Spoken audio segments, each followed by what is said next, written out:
are indeed living in times of Efectivamente, estamos viviendo en tiempos de incertidumbre. Y además, hay gran confusión entre muchos creyentes hoy en día. La gente se pregunta, ¿cuál es el significado de lo que está pasando en Israel? ¿Tiene un significado profético? ¿Es un evento de los tiempos finales? ¿Dónde estamos en el calendario profético de Dios? Y en este primer estudio, me gustaría darles un orden de los eventos.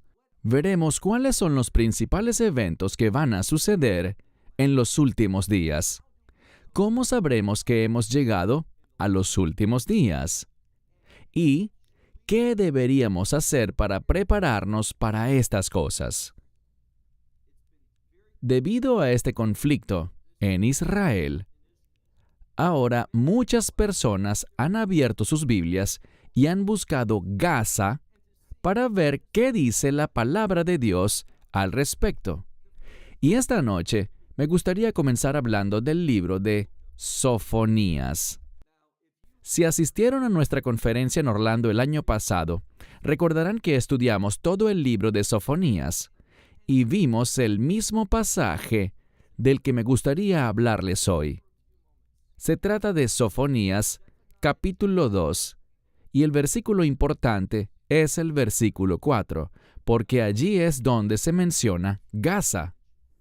Y si regresan y escuchan ese mensaje del año pasado, verán que les compartí que esta profecía en su mayor parte ya se ha cumplido. Cuando miramos a Gaza, o Ascalón, Ashdod, Gat o Ecrón, estas son 5 ciudades filisteas. Los filisteos eran un poderoso enemigo de Israel.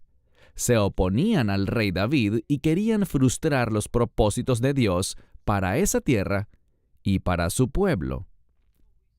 Pero vemos que en el segundo capítulo Dios está diciendo algo, y es que Él ha derrotado a estos lugares. Y hoy, cuando los miramos, encontramos que 4 de esos 5 lugares están bajo el control de Israel y tienen habitantes judíos. Y lo que debemos extraer de esto es lo siguiente. Cuando miramos más adelante en el libro de Sofonías, al llegar al último capítulo, en el verso 14, se habla de Sión. Y Sión es una palabra de reino. Y por lo tanto, la gente ha entendido mal todo este pasaje y ha dicho que se trata de los últimos días. No es así. Lo que está haciendo Sofonías es esto. Él le está dando aliento al pueblo. Él les está diciendo que de la misma manera que en el pasado Dios derrotó a los filisteos, y estas ciudades, que alguna vez fueron ciudades enemigas, ahora están bajo el liderazgo de ellos, Dios está prometiendo que en los últimos días, Él nos recordará su fidelidad al darnos la victoria, así como Él le dio la victoria a Israel en el pasado. Permítanme darles otro ejemplo de lo que hace la palabra de Dios. Esta vez, veamos el libro de Apocalipsis, capítulo 20. Como saben, el capítulo 20 tiene que ver con el reino milenial. Y en el verso 7 vemos algo, que el reino milenial ha llegado a su fin y es necesario, dice la palabra de Dios, que Satanás sea liberado de su prisión. Así que él saldrá y hará lo que el enemigo siempre hace, engañar. Y es interesante, porque allí dice que él saldrá a las 4 esquinas, es decir, en 4 direcciones, norte, sur, este y oeste, con el fin de engañar. Piensen en eso por un momento. Ha habido 1000 años de un reinado justo. El Mesías se ha sentado en el trono desde la ciudad santa de Jerusalén, y Él hizo que se estableciera un reino de rectitud y justicia. Y cuando ha habido pecado, ese pecado ha sido castigado, y cuando las personas buscan perdón, recuerdan el sacrificio del Mesías, esa cruz que Él llevó para que la gente pudiera experimentar el perdón y la gracia de Dios. Y luego dice que este enemigo saldrá para engañar y habrá una multitud que no puede ser contada. Y luego se menciona a Gog y Magog. Ahora, ¿por qué razón? Sabemos bíblicamente que esa batalla de la que se habla en Ezequiel capítulos 38 y 39 ocurre antes del reino milenial. Entonces, ¿por qué se menciona a Gog y Magog después del reino milenial? Es para ese mismo propósito.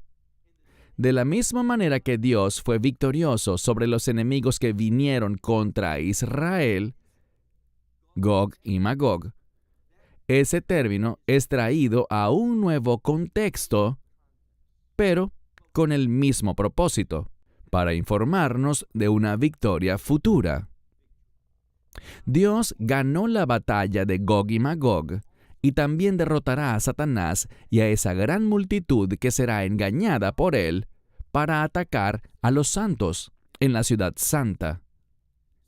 Tenemos aquí un principio bíblico, y es que cuando usamos las Escrituras y vemos el contexto apropiado, podemos tomar eso y darles esperanza a otros al hablarles de la fidelidad de Dios en la historia. Nuestro Dios es ciertamente un Dios fiel en todas las generaciones. Y luego vemos algo más en la palabra de Dios. Vemos en las Escrituras que habrá un aumento de la influencia de Irán. Quisiera que viéramos otro pasaje de las Escrituras, uno que comentamos hace algunos años, y es el libro de Daniel, capítulo 8. Yo les sugeriría que el capítulo 8 de Daniel es una de las escrituras más relevantes para entender lo que está pasando hoy. Sí, esa batalla está pasando en Gaza, pero encontramos que la verdadera fuerza detrás de Hamás, la verdadera fuerza detrás de Hezbollah, la verdadera fuerza que trae inestabilidad, no solo en Medio Oriente, sino proféticamente lo hará en todo el mundo, es Irán. Y lo trágico es que tantos comentaristas, y les invito a no confiar en lo que estoy diciendo, sino a mirar y estudiar este capítulo en Internet, y encontrarán que la gran mayoría de los comentaristas cristianos ubican Daniel capítulo 8 en el pasado, y dicen que tiene que ver con Alejandro Magno y ese periodo de tiempo. Eso no es bíblicamente correcto. Y permítanme mostrarles una prueba de eso. Miren conmigo, como dije, Daniel capítulo 8, y quiero que leamos el versículo 17. Daniel capítulo 8, verso 17.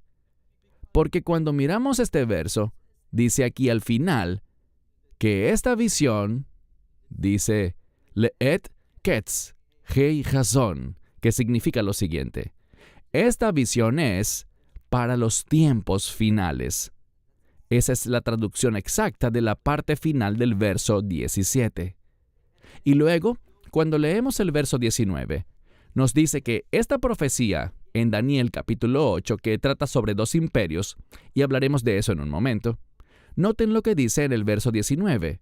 Be'aharit ha-za'am, que significa, esta profecía traerá el fin de la ira de Dios en este mundo. Ese es un evento de los tiempos finales. No es algo del pasado, no tiene nada que ver con Alejandro Magno. Y luego, si miramos al final del verso 19, dice, Ki le moed. Y muchos de ustedes conocen esta palabra moed. Tiene que ver con un tiempo designado. Así que dice, para el tiempo designado, y luego noten que el verso termina con la palabra ketz, que significa fin en hebreo. Es decir, que esta profecía es para el tiempo designado del fin. Así que 3 veces Daniel nos dice, en los versos 17 y 19, que este capítulo es para los tiempos finales. Pero con tanta frecuencia vemos que los comentaristas, tanto judíos como cristianos, lo ubican en el pasado. No deberían. Al estudiar el capítulo 8 de Daniel, encontrarán que se mencionan dos bestias y la primer bestia se llama el carnero. Y no tenemos que especular sobre quién es el carnero, porque si buscamos en la palabra de Dios, en Daniel capítulo 8, versículo 20, se nos dice: el carnero que has visto, que tiene cuernos, son los reyes de los medos y los persas. Los medos y los persas representan un antiguo imperio en la tierra que hoy conocemos con el nombre de Irán. Y por tanto, cuando miramos el capítulo 8 de Daniel, debemos anticipar algo. Y estamos viendo el comienzo de eso ahora mismo. Y es lo siguiente: que habrá un imperio, el cual podemos imaginar también como una coalición de naciones que se reunirá en ese mismo lugar donde actualmente se encuentra Irán. Ese imperio es conocido como el carnero. ¿Y qué es lo que hará? Oigan con atención. Este imperio causará inestabilidad en todo el mundo. Eso es lo que podemos esperar. Y eso es lo que estamos viendo hoy. Ahora bien, lo que está pasando actualmente, en mi opinión, es solo el comienzo de lo que esta profecía revelará. Irán crecerá en poder y en influencia. Y esto lo vemos incluso hoy en día. Vemos que Irán tiene una gran influencia en el Líbano, en Siria y en Yemen, entre otros países. Muchos de ustedes saben que grupos aliados de Irán ubicados en Yemen han disparado cohetes hacia Israel en estos últimos días. E Irán es una influencia desestabilizadora. Eso es lo que nos dice la Escritura. Así que podemos anticipar que Irán se convertirá en una fuente mayor de inestabilidad en el mundo. Y recuerden esa palabra, inestabilidad. Cuando Daniel recibió esta profecía, también vio otra bestia, es decir, otro imperio. Y ese imperio es el macho cabrío. En el tiempo que nos queda esta noche, que es una buena cantidad de tiempo, me gustaría que viéramos un orden de eventos para que no estemos confundidos y no seamos engañados por otros, y podamos saber con certeza lo que va a pasar en el futuro. Y tal como nos lo ha mandado el Mesías, cuando veamos que comienzan estas cosas, debemos sentir ánimo. Debemos entender que todas estas cosas son necesarias.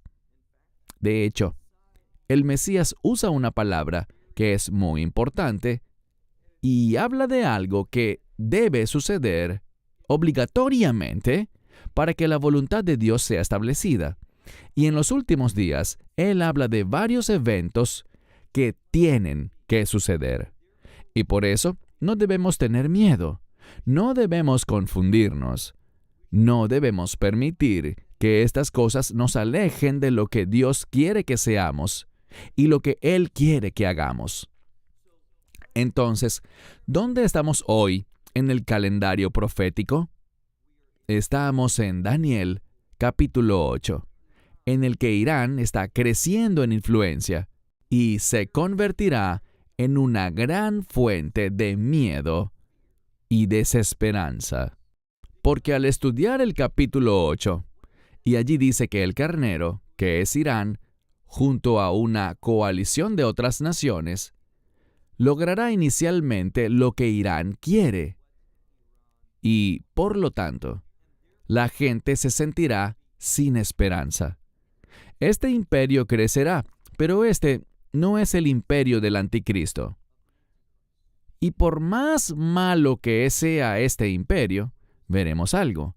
Veremos que otro imperio, llamado el macho cabrío, surgirá. Cuando estudiamos el capítulo 8 de Daniel, aprendemos algo. El imperio del macho cabrío o la cabra es el imperio del anticristo. Y sabemos algo sobre el imperio del anticristo. Leemos, por ejemplo, en Apocalipsis capítulo 13, y veremos ese pasaje en otra sesión más adelante. Allí encontramos que ese imperio del anticristo recibe poder y autoridad. ¿De quién? De Satanás. Hoy estamos viendo que la influencia de Irán está extendiéndose por todo el Medio Oriente. Pero nos dicen algo más que eso. Se nos dice que Irán saldrá del este hacia el oeste, el norte y el sur, y causará desesperanza. Va a crecer y a lograr por un tiempo su objetivo. ¿Y entonces qué? Entonces veremos surgir otro imperio. ¿De dónde? Bueno, aquí tampoco hace falta especular. ¿Qué dice la palabra de Dios? Miremos de nuevo la Escritura en Daniel capítulo 8, verso 21, donde habla acerca de ese macho cabrío, y dice que es el rey de Yaván. En sus Biblias seguro dirá Grecia, y eso está bien, pero la palabra Yaván, en la época de Daniel, no se refiere a una sola nación que hoy llamaríamos Grecia, sino que es una palabra que tiene que ver con Europa. Y es por eso que sabemos, basados en este versículo del capítulo 8 de Daniel, que el imperio del anticristo saldrá de Europa. Entonces, ¿dónde estamos? Estamos viendo a Irán crecer y convertirse en una influencia maligna en este mundo. Y podemos anticipar en el futuro que Irán, por toda esa inestabilidad, no logrará el éxito, sino que otro imperio lo destruirá. Leemos en el capítulo 8 de Daniel acerca de este macho cabrío, el cual tiene poderes sobrenaturales. Y me dirás, ¿dónde está eso en la Escritura? Esto es porque dice que el macho cabrío es capaz de moverse sobre la tierra sin tocarla. Los sabios de la antigüedad enseñaron que esta expresión se usó en el Antiguo Testamento para hablar de su carácter sobrenatural, porque en los tiempos antiguos no se podía viajar sin tocar el suelo. Y lo que dice aquí es que este macho cabrío, este imperio del anticristo, tendrá poderes sobrenaturales. Y este mismo imperio destruirá al carnero. Ahora, ¿dónde estamos? Bueno, cuando miramos las Escrituras encontramos algo. Encontramos que este imperio, conocido como Irán, traerá una gran inestabilidad y caos a todo el mundo. Y por tanto, debemos esperar algo. Debemos esperar las mismas cosas que dijo el Mesías. Vemos que encontramos en la palabra de Dios, y busquemos, por ejemplo, el pasaje de Mateo, capítulo 24. Libro de Mateo, capítulo 24. Aquí vemos que el Mesías está hablando de algo. Él está hablando del comienzo de los dolores de parto.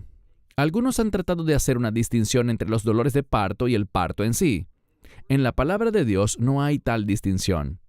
Entonces, ¿por qué habla el Mesías acerca de dolores de parto? Porque los dolores de parto tienen un propósito.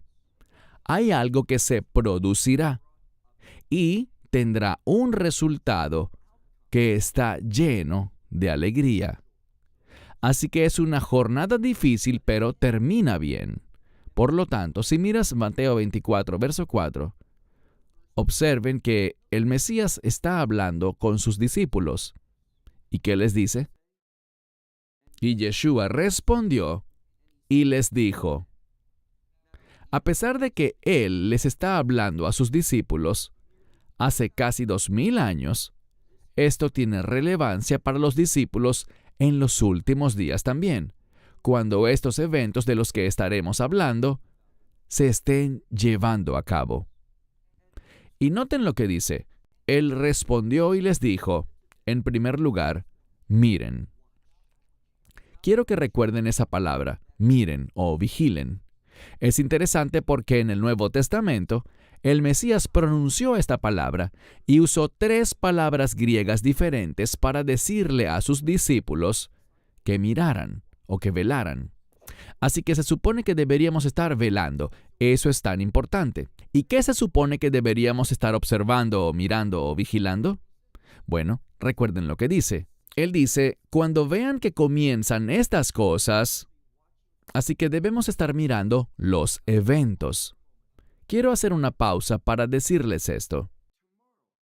En la siguiente sesión que daremos, vamos a examinar una doctrina que es muy importante para algunos y que se conoce como la doctrina de la inminencia. ¿Y qué significa eso? Bueno, hablaremos muy en detalle en la siguiente sesión, pero según la doctrina de la inminencia, el rapto puede suceder en cualquier momento y no hay eventos que deban suceder antes del rapto o del arrebatamiento. Puede haber eventos que sucedan antes, pero no tiene obligatoriamente que ser así. Déjenme decirles que no acepto la doctrina de la inminencia, pues no veo en qué se sustenta. Así que en la siguiente sesión veremos los principales versículos que, según ellos, sirven de apoyo a esta doctrina. Creo que cuando los veamos, descubriremos que no es así. Encontraremos que no es, en modo alguno, una verdad bíblica, pero dejaremos eso para después. Cuando vemos las Escrituras, el Mesías nos manda, usando 3 palabras griegas diferentes, a mirar o vigilar. La primera es una palabra que significa mantente observando, presta atención, mantente alerta. Él dice, miren, que nadie les engañe, porque muchos vendrán en mi nombre. Imaginen eso. Los que van a engañar son los que vienen en el nombre del Mesías. Y no solo vienen en su nombre, sino que hay más. También dicen que yo soy, es decir, que Yeshua es el Mesías. Ellos vienen en su nombre y están de acuerdo en que Yeshua es el Mesías. Y eso es cierto. Él es el Mesías. Todos lo sabemos. Pero entiendan que el engaño vendrá de dentro del cuerpo de creyentes. Y eso lo veo reflejado hoy, porque en lugar de estudiar para mostrarse aprobados, en lugar de apoyarse no en su propio entendimiento, sino en la palabra de Dios, lo que escucho tan a menudo es que las personas simplemente repiten lo que escuchan, lo que les enseñan, y no lo comprueban. Mi esperanza es que de todo lo que comparto con ustedes, tomen notas y lo revisen para ver si les he dicho la verdad, si estas cosas que les comparto son claramente bíblicas. Así que, el Mesías dice, sigamos con la lectura en este pasaje.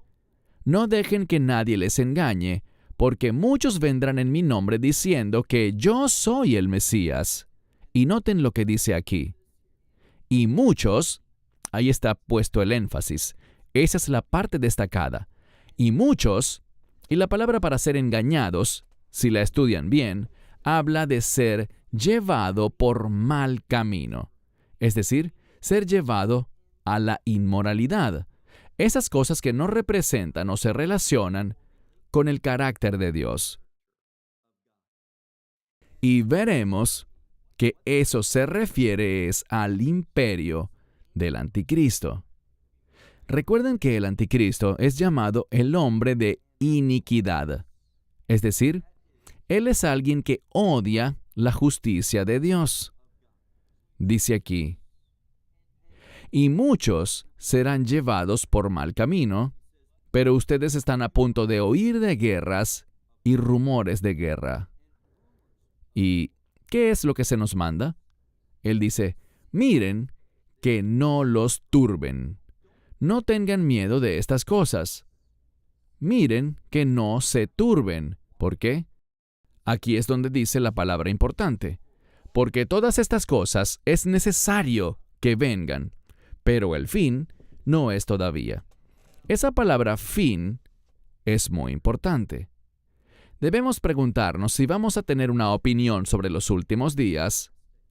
¿A cuál fin se está refiriendo él en este pasaje? Y suele pasar que la gente es descuidada y no hace el trabajo necesario.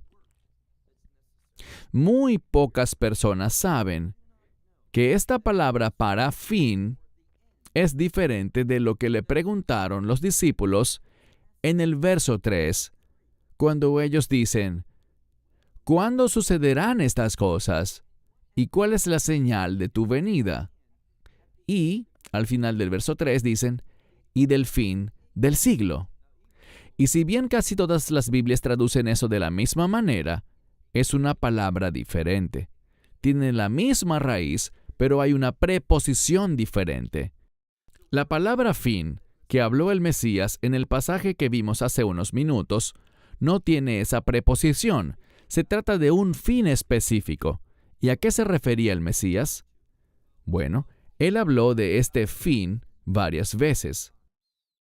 Por ejemplo, él lo menciona en este verso que estamos analizando y vuelve a decirla en los versos 13 y 14.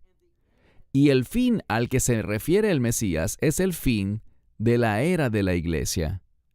Veremos evidencia de eso más adelante. Pero cuando el discípulo dijo, ¿cuándo es el fin del siglo?, se usó una palabra diferente que habla de un tiempo en el que todo llega a su conclusión. Ellos están hablando de un fin diferente. Ellos quieren saber cuándo viene el Mesías a establecer su reino.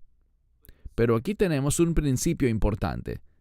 El Mesías les habló a sus discípulos y lo que él reveló tenía que ver con ellos. Y por cierto, Juan, en el libro de Apocalipsis, habla principalmente a los creyentes, a los discípulos de los tiempos finales.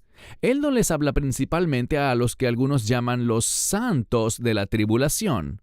De hecho, yo sugeriría que no existirán, como enseñan algunos, santos de la tribulación.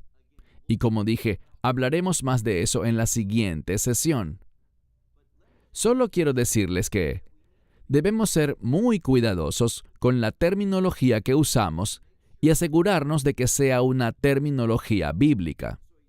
Así que él les dice, porque estas cosas deben suceder, pero el fin no es todavía. Porque las naciones, y esto significa que un grupo étnico se levantará contra otro grupo étnico, reino contra reino, o país contra país, y habrá, dice aquí, hambrunas, y si tienen una buena traducción, dirá que también habrá pestilencias. La mayoría de las Biblias actuales no usan el Textus Receptus, y la razón por la que en algunas Biblias no está la palabra pestilencia en este verso es porque la palabra hambruna es la palabra limoi, y la palabra pestilencia es loimoi. Y debido al gran parecido entre estas dos palabras, en algunos manuscritos dejaron fuera una de ellas. Y tristemente, muchas de las Biblias de hoy se basan en un manuscrito griego que enfatiza las diferencias que aparecen en versiones inferiores del Nuevo Testamento griego. Cuando leemos el Textus Receptus, dice aquí, porque habrá hambrunas, habrá pestilencia, habrá terremotos en varios lugares. Y luego dice, todas estas cosas son apenas el principio de los dolores de parto. Pasemos ahora al verso 9.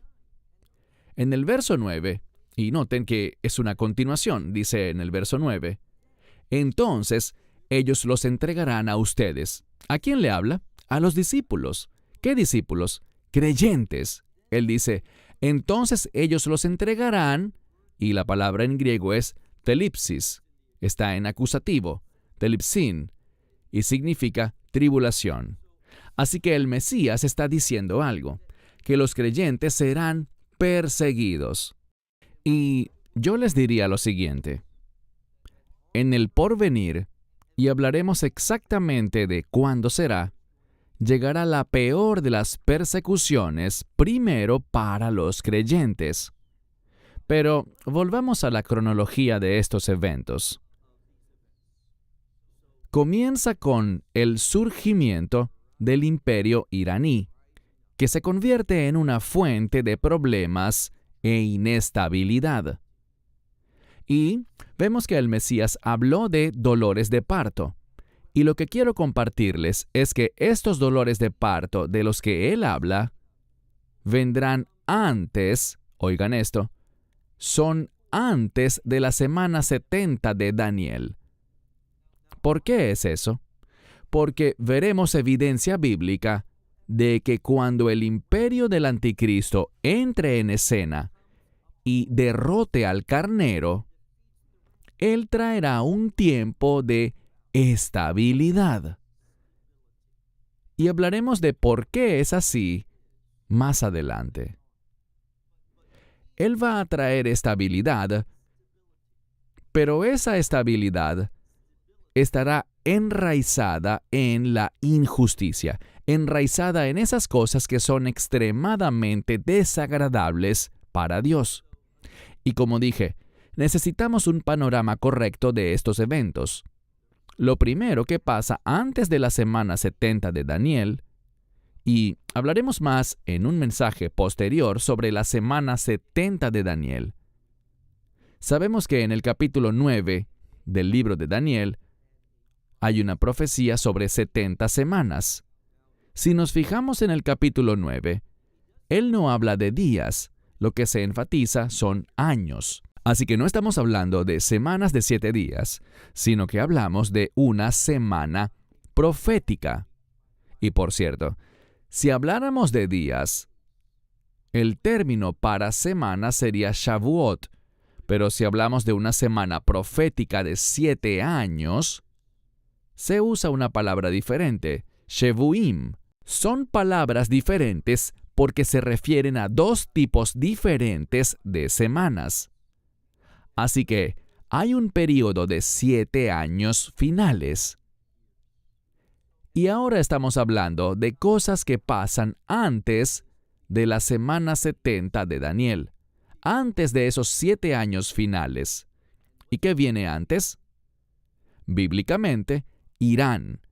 Irán será derrotado, pero debido a Irán, veremos inestabilidad a nivel mundial que se producirá no solo por culpa de Irán, junto a la coalición de naciones que estarán apoyándole, sino por otras guerras, por problemas étnicos, conflictos tribales, terremotos, hambrunas y pestilencias.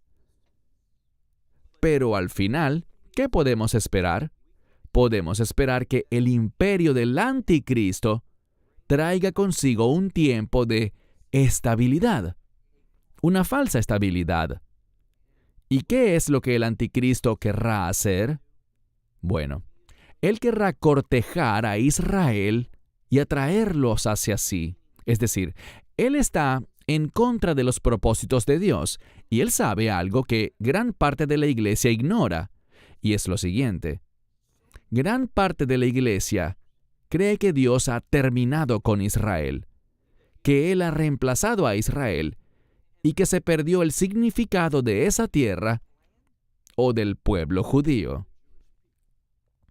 Esa es una falsa doctrina. Hay tantos lugares en las Escrituras que deberían hacernos saber, como Pablo señala, y hablaremos más de eso en una sesión posterior. Debemos ser como Pablo y anticipar una futura restauración del pueblo judío a Dios a través de la fe en el Mesías. Eso va a suceder, y sucederá de una manera poderosa en los tiempos finales.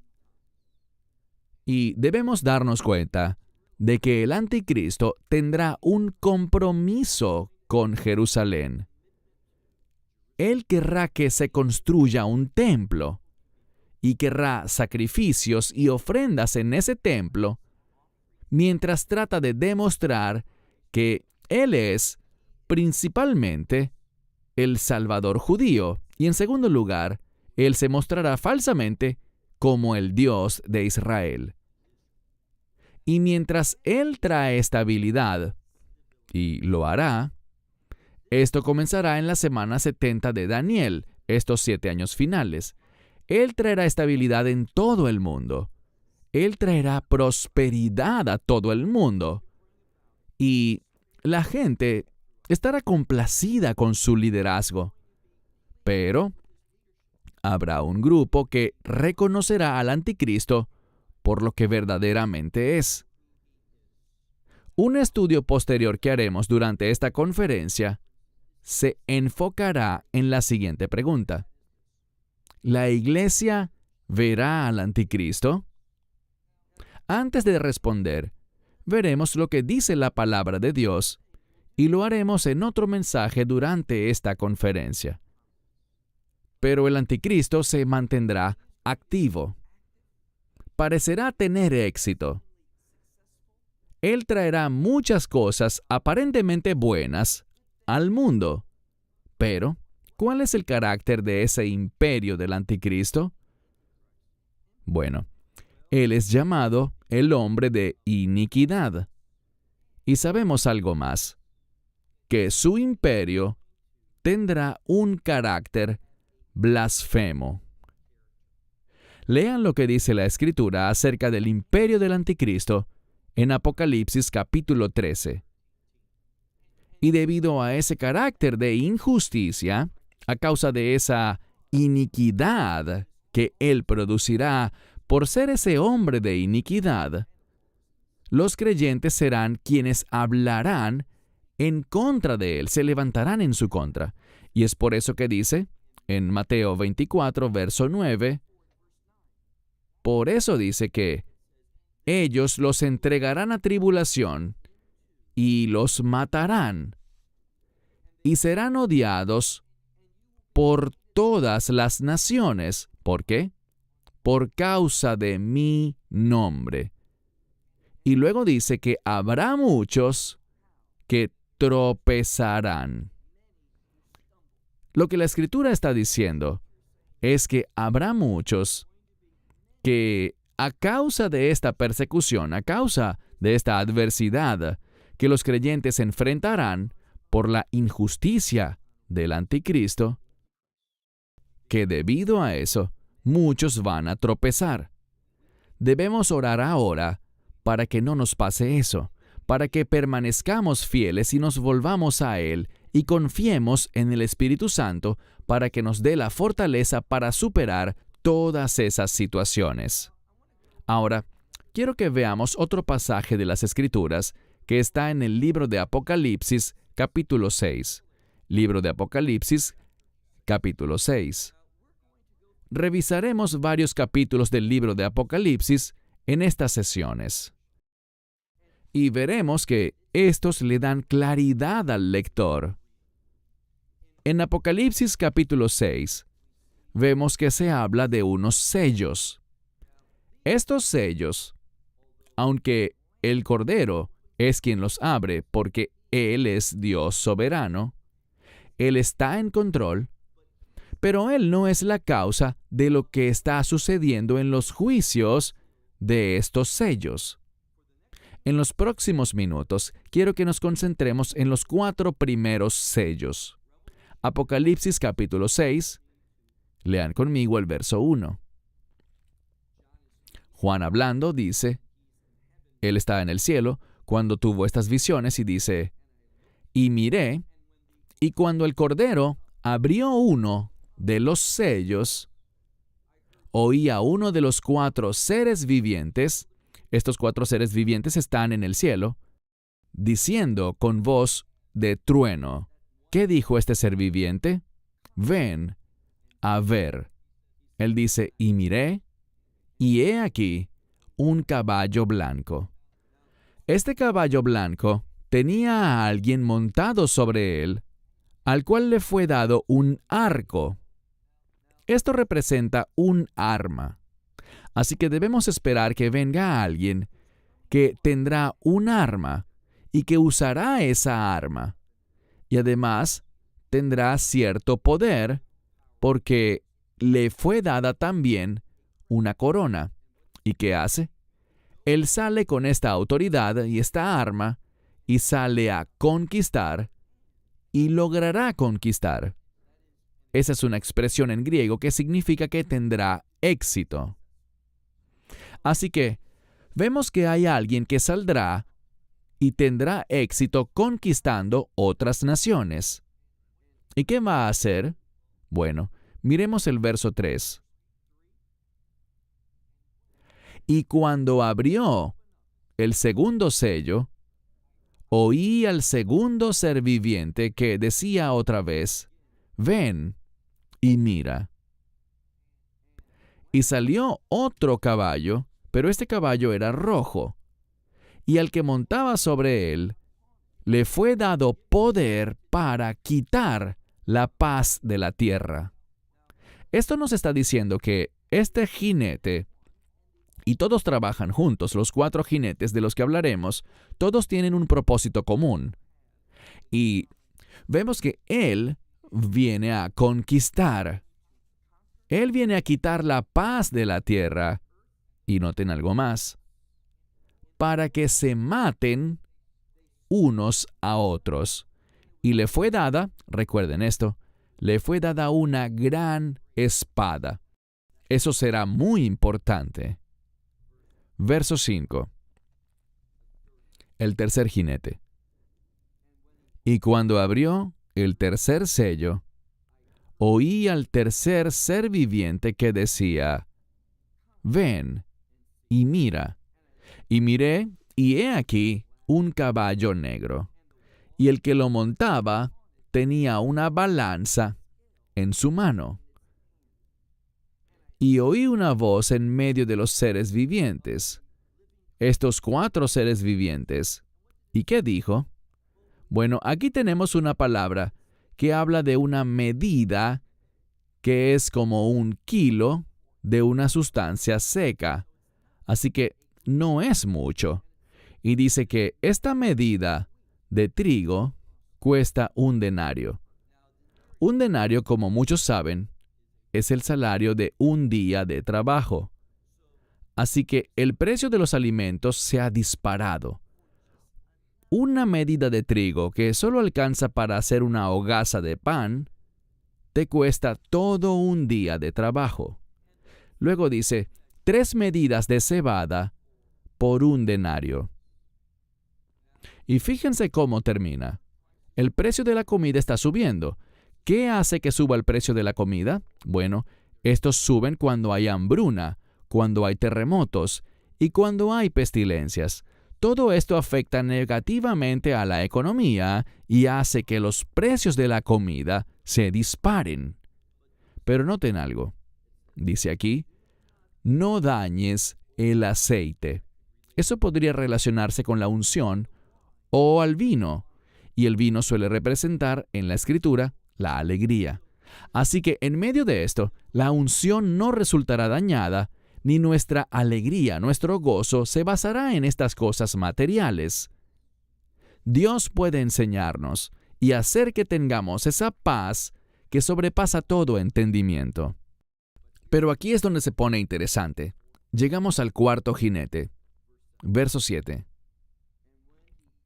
Y cuando abrió el 4 sello, oí la voz del 4 ser viviente que decía, ven y mira. Y miré, y he aquí un caballo. Y no sé por qué con tanta frecuencia traducen mal los textos bíblicos. Y sé que muchos me han escuchado decir esto antes, pero si hacen un buen estudio de esta palabra, encontrarán que es una palabra que representa una sustancia que hace que las plantas sean de color verde. Y por tanto, debemos verlo como un caballo verde, no pálido, ni manchado, ni moteado, sino simplemente verde. Y en Jeremías capítulo 30, verso 7, aprendemos que habrá un tiempo de angustia. Y si nos fijamos en el verso anterior, el verso 6, veremos a hombres que tienen dolor como si fuesen a dar a luz.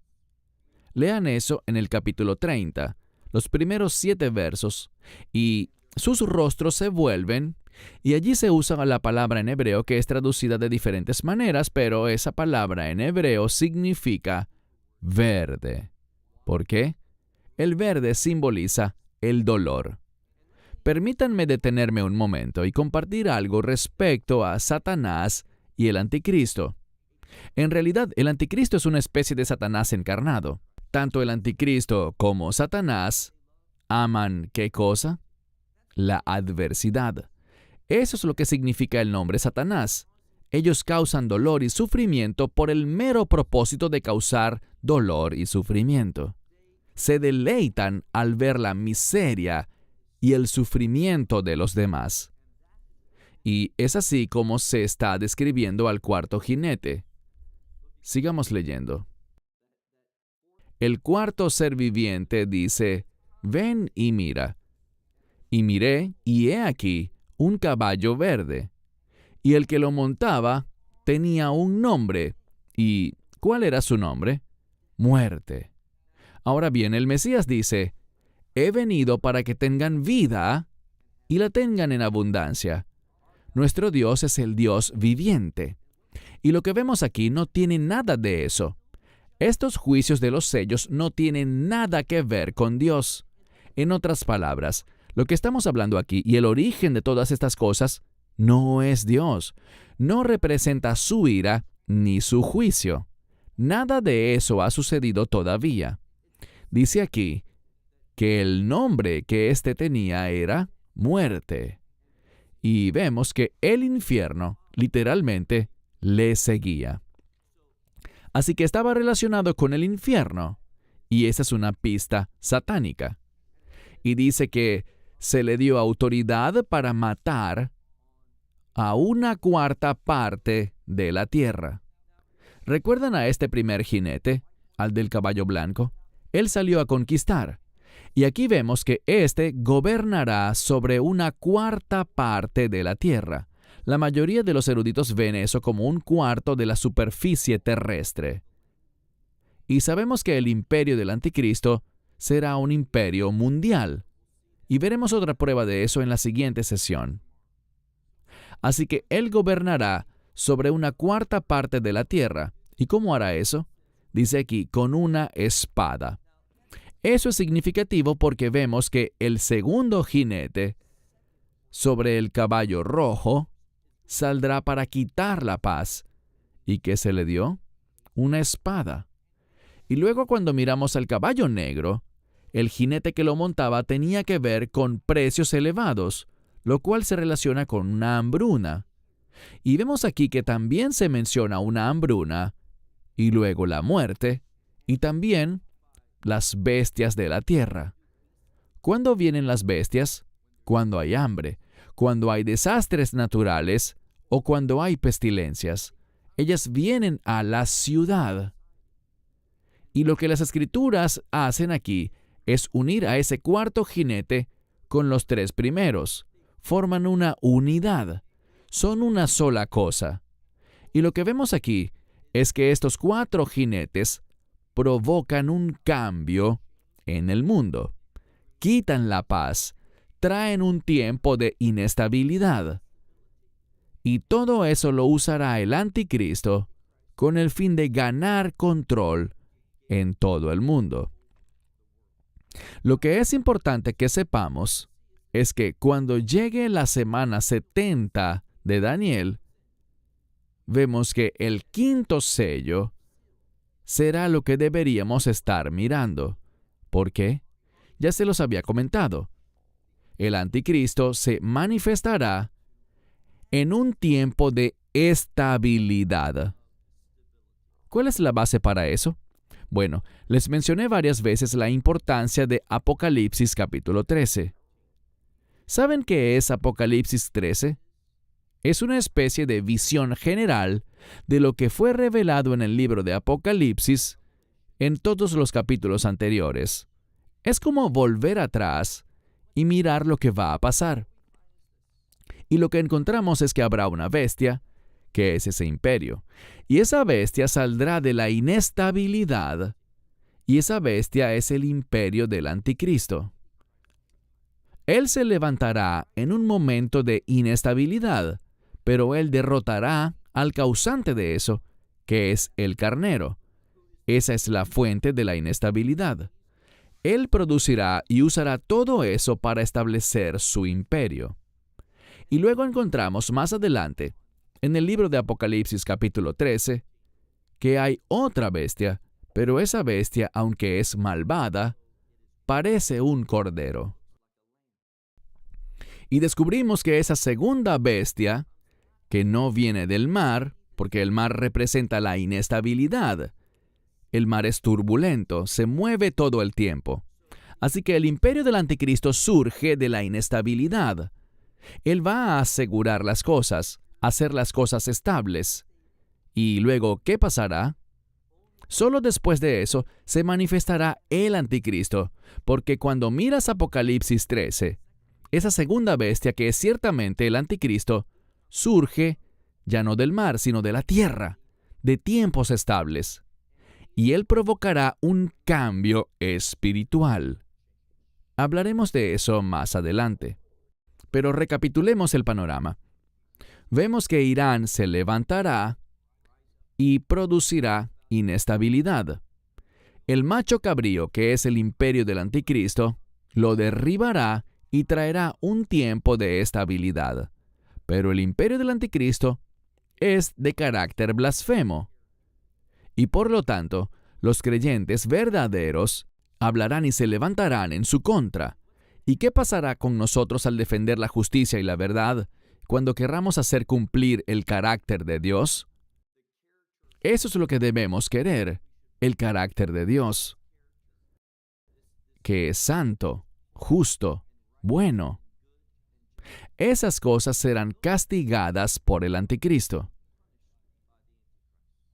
Y es por eso que vimos en Mateo, capítulo 24, versículo 9, que seremos entregados a tribulación.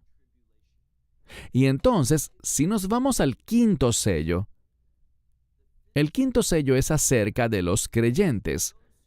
¿Qué dice la Escritura sobre ellos? Bueno, vamos a leerlo con atención. Mira conmigo el capítulo 6 del libro de Apocalipsis. Apocalipsis capítulo 6. Mira el quinto sello y lo que se dice allí. ¿Qué pasará? Dice: cuando abrió el quinto sello, vi debajo del altar las almas de los que habían sido muertos. ¿Y por qué los mataron? Por la palabra de Dios y el testimonio que ellos tenían. Así que habrá esa misma persecución. Y la pregunta que tenemos que responder es: ¿esos que están siendo perseguidos y condenados a muerte basados en Mateo 24, verso 9, son santos de la tribulación, como se nos dice tan comúnmente? Bueno, vamos a examinar esa pregunta y ver si, de hecho, es de ellos que se está hablando o si estamos hablando de creyentes en un sentido general. Así que cuando comience la semana 70 de Daniel, esos últimos 7 años, veremos que los creyentes van a estar en oposición a la injusticia del imperio del anticristo y serán perseguidos, y muchos serán condenados a muerte. Ahora, quisiera señalar algo sobre estos últimos 7 años, la semana 70 de Daniel, que muchos llaman la tribulación, y veremos en otra sesión si en verdad es apropiado llamar a estos últimos 7 años la tribulación. ¿Qué quiere decir ese término? ¿Es un término bíblico? ¿Hay forma de sustentar bíblicamente tal designación? Por ahora, permítanme señalar que cuando miramos la semana 70 de Daniel, esos últimos 7 años, encontramos que la Escritura repetidamente, y oigan bien esto, la Escritura divide consistentemente ese período en 2 mitades. A veces habla de 3 años y medio y otros 3 años y medio. Otras veces habla de 42 meses y 42 meses. En otras ocasiones habla de 1260 días y 1260 días. Pero la pregunta que deben hacerse es esta: ¿por qué se repite esa división en las Escrituras? Sobre todo en el Apocalipsis, en el que Juan siempre divide estos 7 años finales, la semana 70 de Daniel, en 2 períodos. La Biblia hace eso. ¿Por qué? ¿Cuál es el significado de eso? Bueno, quiero que vean algo más en las Escrituras. Vayamos ahora al libro de Apocalipsis. Lo mencioné varias veces. Capítulo 13. Quiero que vean algo muy importante. Y yo diría que, para el propósito de esta conferencia, y tener una visión y comprensión correctas de los tiempos finales, lo que les compartiré en este momento es de suma importancia. Apocalipsis capítulo 13. Lo que encontramos aquí es algo muy significativo. Capítulo 13, comenzando por el versículo 5, donde se habla del imperio del anticristo. ¿Qué dice? Verso 5. Y se le dio una boca a esa bestia, al imperio del anticristo. Se le dio una boca que hablaba grandes cosas. Ahora, estas grandes cosas no son cosas buenas, sino cosas audaces y también cosas que no le agradan a Dios. ¿Por qué? Porque Él también habla blasfemias. Y se le dio autoridad para continuar, ¿por cuánto tiempo? Por 42 meses. Esto es muy significativo porque aprendimos en la palabra de Dios que al imperio del anticristo se le permitirá funcionar durante 3 años y medio, hablando estas cosas audaces que son desagradables a Dios, llevando a cabo esta blasfemia, este imperio de injusticia. A él se le permitirá hacer eso. ¿Y saben cuál es una de las implicaciones de eso? No debemos pensar que toda la semana 70 de Daniel, los 7 años completos, corresponden a la ira de Dios. Por cierto, y tomen nota de esto, y si pueden demostrar que estoy mal, me encantaría que me corrigieran. Lo que puedo decirles es esto: no existe ningún respaldo bíblico, no hay manera de concluir, a partir de algún pasaje de la Escritura, que toda la semana 70 de Daniel corresponde a la ira de Dios. Aquí nos dicen que el anticristo será capaz de seguir haciendo su maldad y hablar su blasfemia por 42 meses. ¿Y qué hace él durante ese tiempo? Mira el verso 6.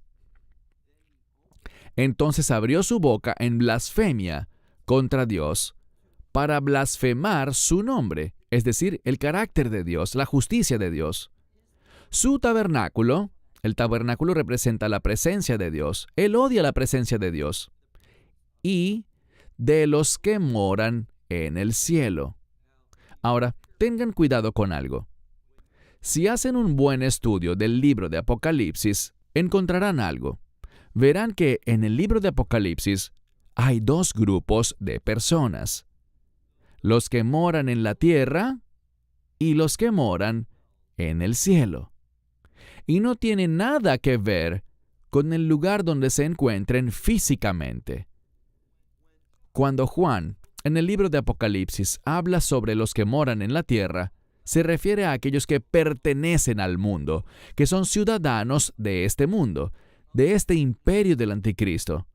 mientras que los que moran en el cielo, como dije, no es porque estén allí físicamente, sino porque están comprometidos con su ciudadanía celestial. Son siervos de Dios y son creyentes en el Mesías, y están comprometidos con la verdad del reino. Así que Apocalipsis capítulo 13 es muy informativo y se vuelve aún más claro. Sigamos leyendo. Y él abrió su boca, la bestia, el imperio del anticristo, en blasfemias contra Dios, para blasfemar su nombre, su tabernáculo y los que moran en el cielo. Y se le concedió, noten eso, se le concedió hacer la guerra con los santos y vencerlos. Verán que muchos predicadores, cuando exponen su doctrina sobre los últimos días, no tratan con esto, y dicen, bueno, estos son los santos de la tribulación. No hay razón para pensar eso, y se los probaré. Esto es lo que les quiero compartir. Uno de los requisitos para enseñar la Biblia es estudiar la Biblia y entender cómo está conformada, conocer las pistas, la metodología para interpretarla correctamente. Se encontrarán con muchas personas que dicen que esos santos no son la iglesia, sino los que llegan a la fe después del rapto. Hablaremos de eso y veremos lo que la Biblia dice al respecto, pero quiero compartirles una cosa. Dice aquí, a él se le concedió hacer la guerra con los santos y vencerlos. Y se le dio autoridad. Este es el verso que habla de que el imperio del anticristo se extenderá por todo el mundo. Es un gobierno mundial. Pues dice, se le dio autoridad sobre cada tribu, lengua y nación. Y todos los que moran en la tierra, aquellos que le pertenecen a este mundo y no al reino de Dios, todos los que moran en la tierra lo adorarán, cuyos nombres no habían sido escritos en el libro de la vida del Cordero, que fue muerto desde el principio del mundo. Con aquellos que sus nombres están escritos en el libro de la vida del Cordero, la Biblia se refiere a la iglesia de una manera muy general. Y luego tenemos una pista. Miren ahora el versículo 9. En los capítulos 2 y 3 del libro de Apocalipsis, tenemos esos 7 mensajes a las 7 iglesias en Asia Menor. Y para cada iglesia vemos algo. Vemos que Juan escribió el mensaje, pero el mensaje para cada una de las congregaciones es del Mesías. Y le dice a cada una de estas iglesias, aquel que tenga oído, oiga lo que el Espíritu dice. ¿A quiénes? A las iglesias. Al mirar el verso 9 de Apocalipsis 13, donde dice, si alguno tiene oído, que oiga, esto nos vincula de nuevo a Apocalipsis capítulos 2 y 3. Esta es la forma en que Juan nos hace saber que aquellos contra quienes se hará guerra, esos santos, son efectivamente la iglesia. No se trata de otro grupo, no es un grupo de personas que llegarán a la fe después del rapto. No hay razón para pensar eso. Y de nuevo, estaremos analizando eso y dedicaremos una hora completa para estudiar la pregunta, ¿existen los santos de la tribulación? Bueno, se nos ha enseñado que la semana 70 de Daniel se divide consistentemente en 2 segmentos. Ya sean segmentos de 3 años y medio cada uno, segmentos de 42 meses cada uno, o segmentos de 1260 días cada uno. Pero en el medio hay un evento muy importante, y ese evento es la abominación desoladora. Y vemos que el Mesías la mencionó. Vemos que Daniel habló de ella. Y vemos que Pablo también lo hizo. Y cuando el Mesías habló de eso, y les diré la ubicación, Mateo capítulo 24, verso 15. Él habló a sus discípulos y les dijo, Cuando veáis la abominación desoladora de la que habló el profeta Daniel, que el lector, es decir, el estudiante, que el lector entienda.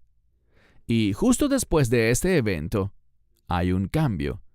A partir del verso siguiente, el verso 16, el contenido de lo que el Mesías está diciendo ya no es dirigido a los discípulos, sino a todos los que están en Judea. Y habla de un tiempo de sufrimiento, un tiempo de angustia. El peor tiempo de angustia, ¿para quién? Para Israel. ¿Y por qué el enfoque está en Israel?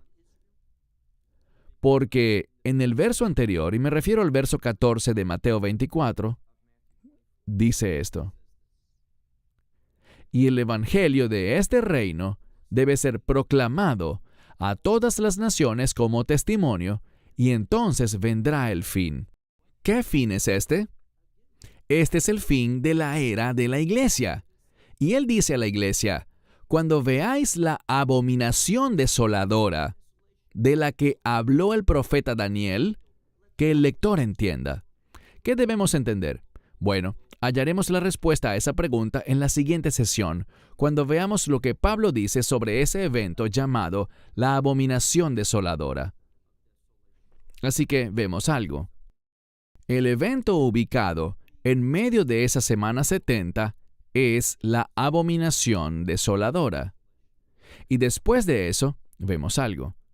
Vemos que poco después de la abominación desoladora, la palabra de Dios dice dos cosas: que habrá 144,000 de las tribus de Israel, según Apocalipsis capítulo 7, que serán sellados. Y luego tenemos una imagen de un grupo de todos los idiomas, naciones, pueblos y tribus.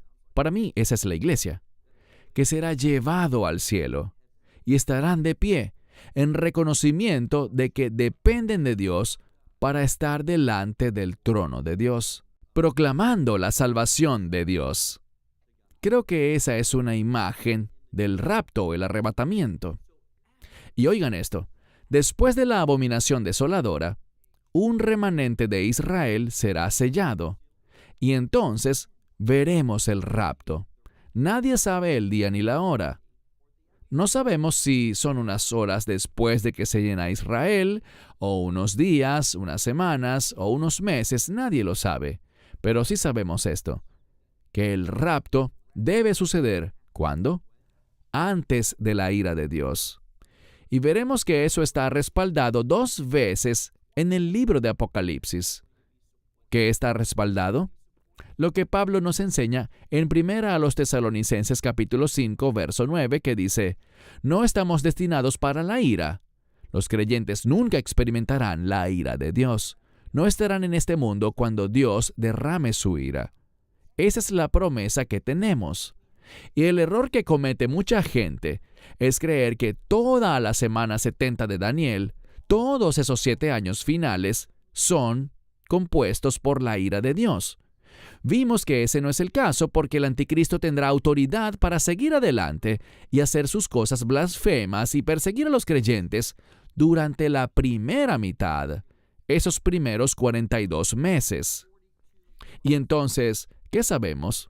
Bueno, sabemos que después del rapto, entonces y solo entonces, Dios comenzará a derramar su ira, y esa ira llegará a su fin con la segunda venida del Mesías. Cuando el Mesías venga por segunda vez, Él dará el golpe final a este mundo y destruirá a los enemigos de Israel. Y cuando Él venga por segunda vez, sabemos por 1 Tesalonicenses capítulo 3, verso 13, que los creyentes estarán con Él, porque la Escritura promete que donde quiera que Él esté, nosotros estaremos para siempre. Y es solo después de su segunda venida que Él establecerá su reino. ¿Qué reino? El reino milenial, en el que Él gobernará durante 1000 años. Así que hemos visto lo siguiente. Si quieren saber los principales eventos, los hemos estudiado esta noche. Irán se levantará. Está ocurriendo ante nuestros ojos hoy. Irán será una fuente de inestabilidad, pero al final no logrará sus objetivos.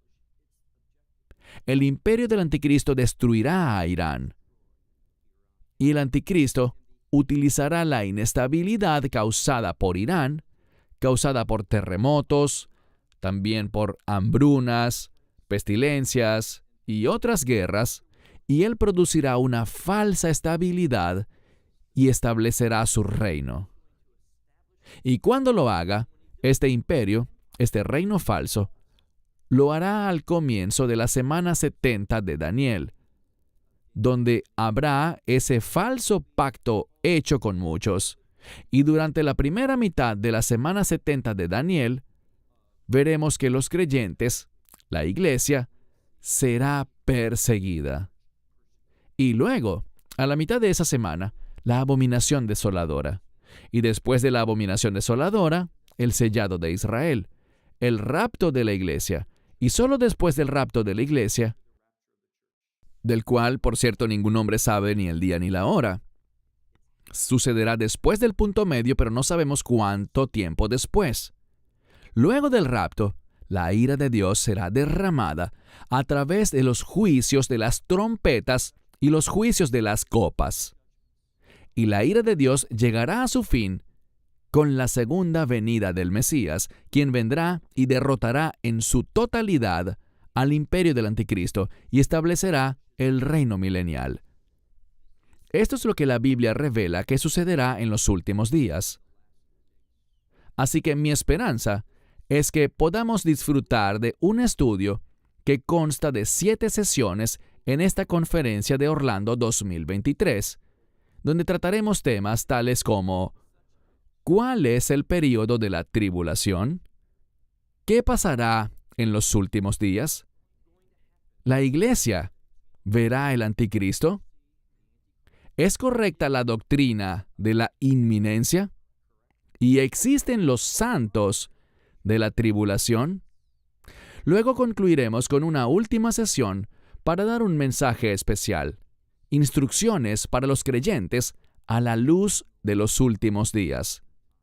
¿Qué necesitamos saber para ser hallados fieles? Ese es el propósito de esta conferencia, y mi esperanza es que al observar lo que está pasando en Israel, podamos ver que las cosas se están moviendo aceleradamente en este mundo. Están ocurriendo cambios, pero no seremos engañados. No nos dejaremos agobiar por las preocupaciones de este mundo. No dejaremos que nos desvíen de la verdad, sino que seremos personas que están comprometidas con la palabra de Dios y que demuestran el testimonio del Mesías en sus vidas de palabra y de obra. Ese es el propósito de nuestra conferencia. Con eso concluyo nuestro primer mensaje. Que Dios les bendiga. Shabbat Shalom. Esperamos que te hayas edificado con el mensaje de hoy y lo compartas con otros. Te invitamos a seguir nuestros estudios cada semana por este canal y por el portal de YouTube de Amarás a Israel. También puedes descargar nuestra aplicación móvil gratuita, Mi Estudio Bíblico. Finalmente, para obtener más información sobre nosotros, visita nuestra web amarasaisrael.org, donde encontrarás otras conferencias de Baruch en audio, video y texto. Hasta el próximo programa. Que el Señor te bendiga en Yeshua HaMashiach, Jesús el Mesías, mientras caminas con Él. Shalom desde Israel.